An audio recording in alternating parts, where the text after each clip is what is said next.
Bonjour à tous.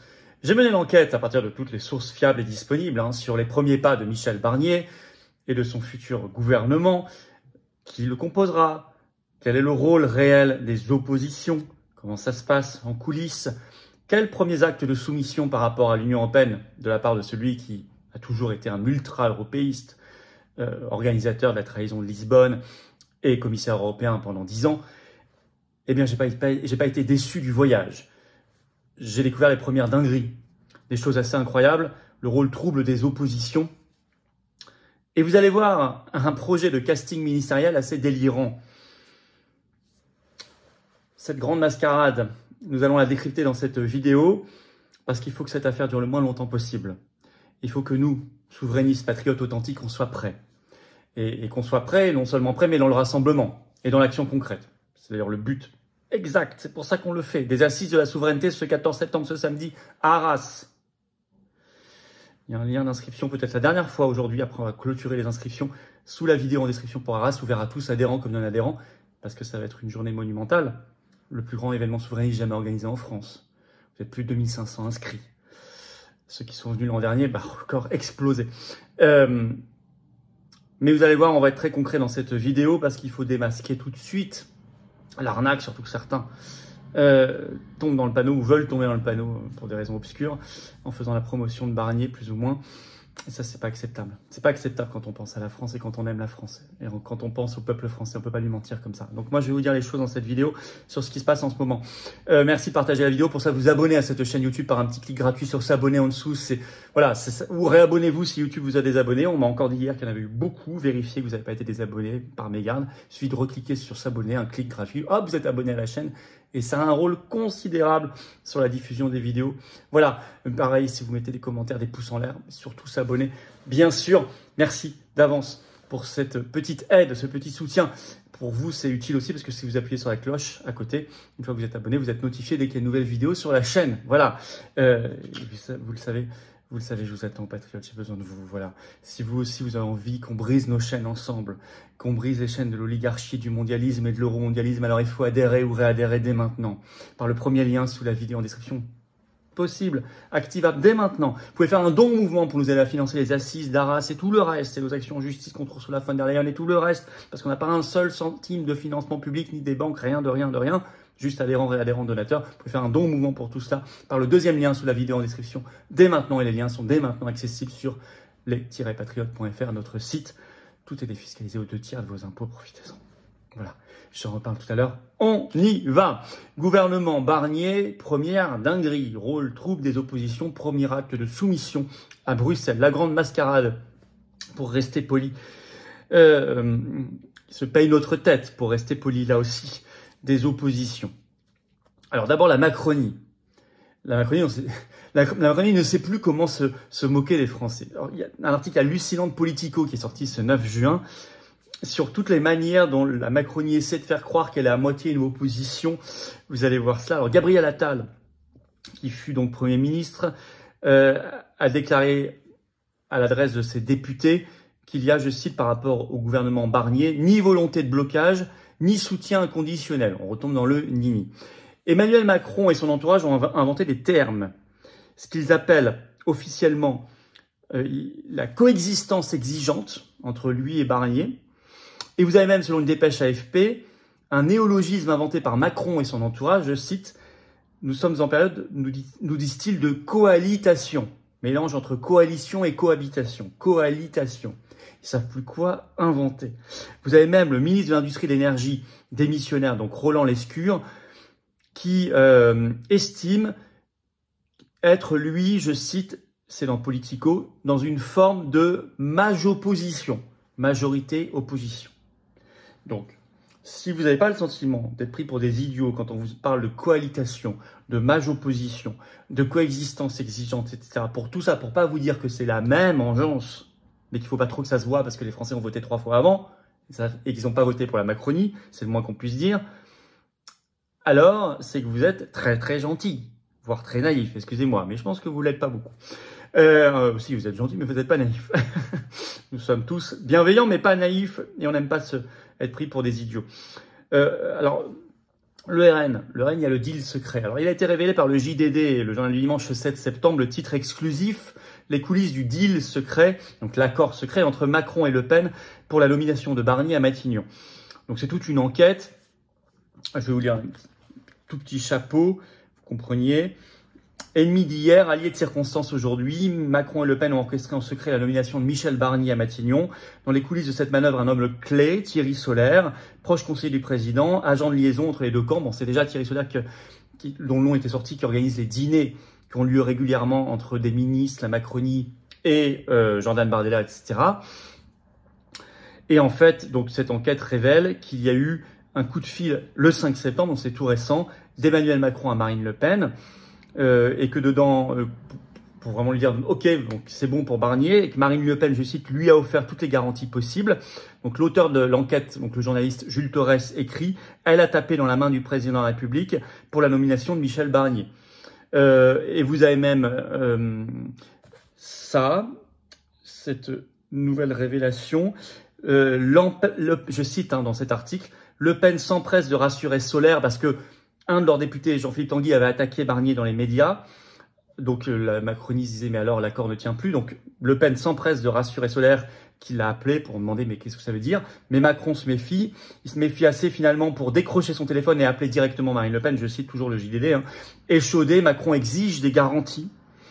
Le Pen démolit son député Tanguy et l'envoie faire son mea culpa sur le service public le soir même, ce qu'il a fait effectivement. L'accord est scellé. Voilà ce qu'écrit le JDD. Vous avez au même moment, pour prouver un peu l'accord, vous avez les louanges de leur allié Éric Ciotti.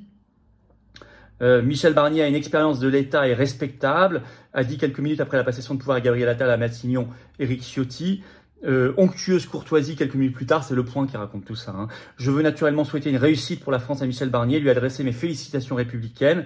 L'enfonçage de porte ouverte au cours de la même intervention devant sa permanence électorale d'Alpes-Maritimes. Incontestablement, Michel Barnier est un homme qui a une expérience du service de l'État. C'est un homme engagé depuis des années, voire des décennies pour la France. Je lui dis mon respect.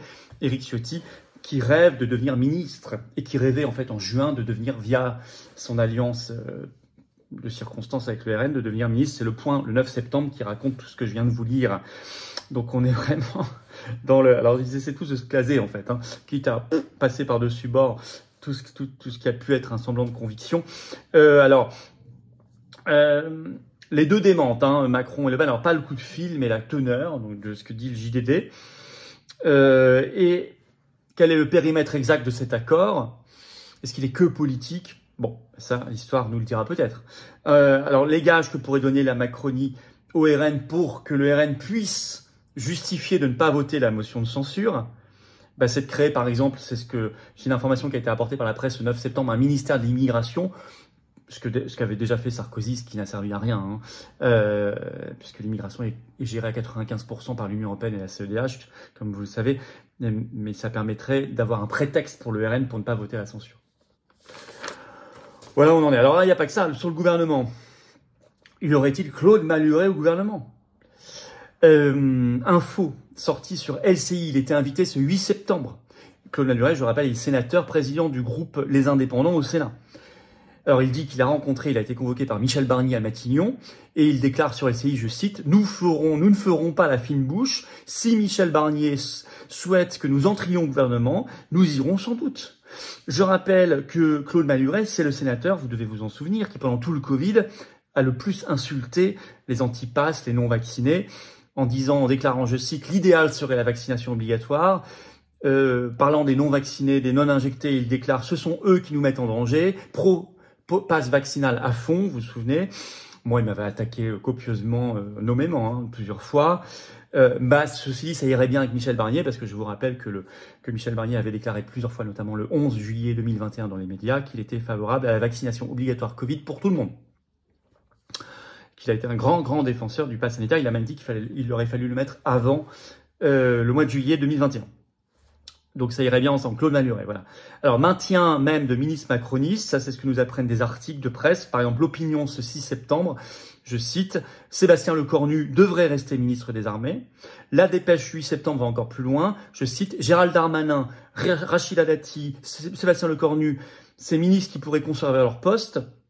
Mais il n'y a pas que, vous allez voir, donc je cite la dépêche, Rachida Dati en symbole d'une union entre républicains et macronistes, que c'est beau, mais aussi Catherine Vautrin, actuelle ministre du Travail, de la Santé et des Solidarités, qui connaît bien Michel Barnier, je cite, et qui pourrait également rester en place. Et puis également l'actuel ministre du Logement, moins connu, mais il est ministre du Logement, Guillaume Kasbarian, qui resterait possiblement en place, mais aussi la ministre de l'Éducation nationale actuelle, Nicole Belloubet, et donc Gérald Darmanin, qui pourrait juste passer de l'Intérieur au ministère des Affaires étrangères. Bref, la cohabitation, la majorité-opposition, etc. Voilà, c'est la coalition, c'est tout. Faut pas chercher midi à 14h. Alors, en plus, quand vous creusez un peu sur tout ça, ce que j'ai fait, on va continuer.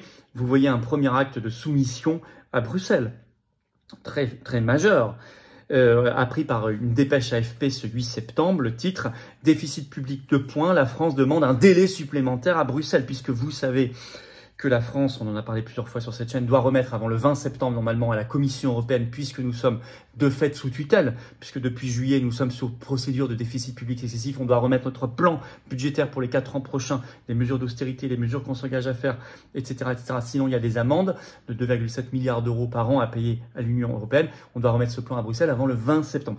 Or, la France demande, donc sous l'autorité de Barnier aujourd'hui, un délai supplémentaire à Bruxelles. Ça me fait penser à Madame Dubarry. Encore un moment, je vous prie, Monsieur Bourreau, encore un instant, encore un moment. Voilà.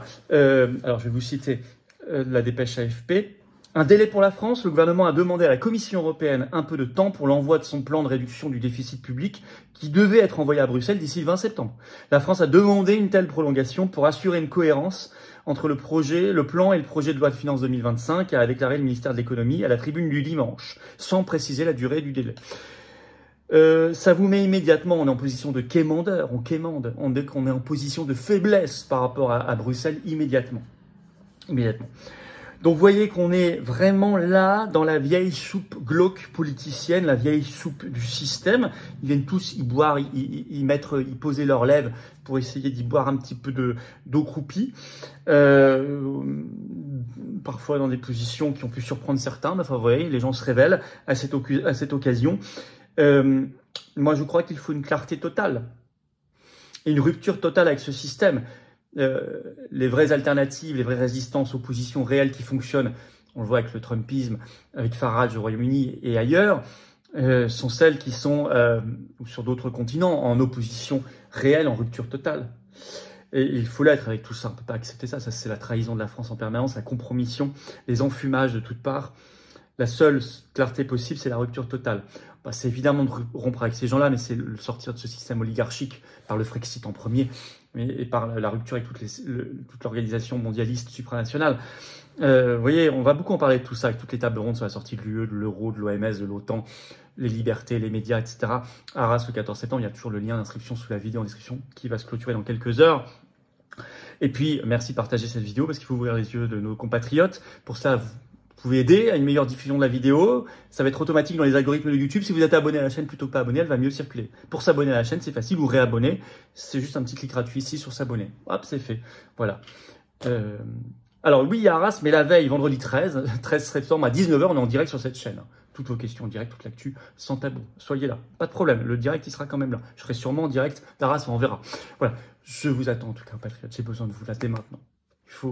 Il faut adhérer, il faut réadhérer. Vous voyez comme le combat il est beau, mais comme il est dur, mais comme on doit le mener ensemble pour le gagner. Vous pouvez adhérer, réadhérer dès maintenant ou faire un don au mouvement pour nous aider à financer toutes nos actions, sinon on ne peut pas. On n'a pas un centime de subvention publique, ni d'aide des banques, bien sûr, rien. Alors vous pouvez adhérer, réadhérer pour rejoindre une grande famille, pour rejoindre une famille de combat, de conviction, de belles valeurs, de grandes valeurs, pour nous et nos enfants. Vous êtes en métropole, outre-mer, à l'étranger, on est présent partout. On est le plus grand mouvement souverainiste de France et de loin. Alors venez maintenant, j'ai besoin de vous. On a tous besoin les uns des autres. Vous pouvez dès aujourd'hui, dès maintenant, dès cette minute, adhérer à cette dynamique ou réadhérer si votre adhésion n'est plus à jour. Comment on fait? C'est le premier lien sous la vidéo en description dès maintenant. Ce lien, je l'ai mis également en commentaire épinglé, une petite fiche sur l'écran maintenant. Et dans quelques secondes, un lien sur l'écran. Choisissez. Faire un don au mouvement, c'est le deuxième lien sous la vidéo en description. Dès maintenant aussi. Tous les liens sont tout le temps sur notre site les-patriotes.fr. Tout est défiscalisé aux 2 tiers de vos impôts. Vous mettez 300 €, ça enlève 200 € d'impôts. Vous mettez 20 €, ça enlève 13 € et quelques d'impôts. Vous mettez 2000 €, ça enlève 1330 d'impôts. Vous mettez 10 €, ça enlève 6,60 € d'impôts. Vous avez compris. Profitez-en. Bravo aux donateurs, aux réadhérents, bienvenue aux nouveaux adhérents patriotes. Vive la France.